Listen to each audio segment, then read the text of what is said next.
Hi there, I'm Tom Poland, and this is the Turbo Business Report, where we give you one breakthrough business idea in less than 5 minutes. Now, I'm joined today by the best-looking man on the North American continent, beaming at us to us from Washington, D.C., Ian Altman of www.growmyrevenue.com. So, Ian, a very warm g'day from down under.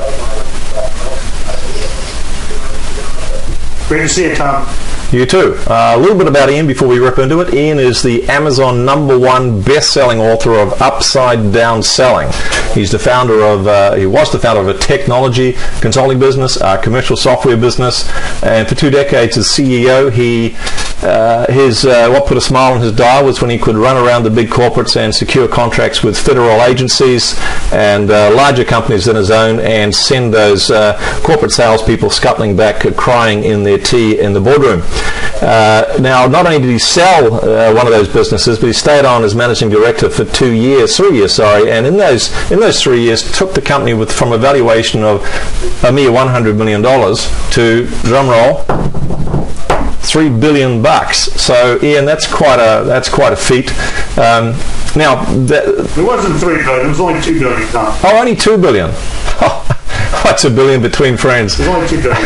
Okay. Now, Ian, the rules are simple. I ask you some questions. You deliver the breakthrough idea in 5 minutes or less, and we finish on or before the countdown alarm buzzes, regardless of whether you are in mid-sentence or full flight. So you accept that challenge? I accept that challenge boldly, Tom. Okay, so your time starts now. The subject is upside down selling. First question is, what the heck is upside down selling? Now, I imagine you might ask that question, Tom, so let me give you the notion. In traditional sales, the seller is trying to do all the convincing of the buyer. And succinctly, upside down selling is about 2 key principles. The first principle is that we want our clients to do more of the chasing, so the clients are in essence convincing us that they have an issue in their business that has enough impact and is important enough to solve to make it worth our time to help them solve that. The second key principle in upside down selling is engaging your non-salespeople, the people that we traditionally wouldn't consider themselves to be in sales at all, to help grow your business. And my clients who have successfully done this have in essence doubled their growth rate while adding 0 salespeople and actually pursuing fewer opportunities. So let me get this right. The first part of upside down selling is for the seller to position themselves in what we might call reverse psychology. In other words, kind of like, you know what, I need Ian more than he needs me, and I'm happy to pay Ian some money for that privilege. So, is that it? And if so, how do people position themselves like that? To a certain degree, that's it. But obviously, as you can imagine, it's much more complex than that. Because if you played hard to get, but you didn't have anything worth pursuing, then you could be single for life, playing hard to get that way. Yeah, I hate it when that happens. And wait a long time. Okay, so you've got to present what you have as being desirable, presumably as being in demand, but not you're not using 42 ways to close the sale, and you're not entering into the dance of the desperates and saying pick me, pick me, pick me. Exactly. The difference is this: it's not about a Jedi mind trick. What it comes down to is this: is if you concisely understand the problems that you help people solve. The one thing that people need to understand is that ultimately you can recognize the organizations you can have the greatest impact on. And so if I was talking to you, it might sound something like this. I might say, look, Tom, for the right organizations, we can have a dramatic impact and really deliver extraordinary results. We find we can only do that in about half the organizations we speak with. But if solving that problem I talked about, whatever it happened to be, is important to you, I think to come out and talk to you, learn more about your situation to see whether or not we can help.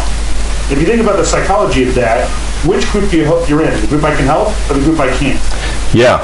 And naturally, the group that hopefully we can prove to you that you can help us. Now, but that's not only very sound psychology, because the thing that people want more than anything else in the world is the thing they might not be able to have. So the psychology is very sound, but it's also a very honest approach, Ian. It's entirely integrity based. There's no, as I always say, it's not a Jedi mind trick. There's no trickery to it. I do this with CEOs all the time, where I ask them, of all the people you meet, can you have a dramatic impact on more or less than half of them? People say, well, dramatically less than half. Okay. Is everybody you meet a good fit for you? No.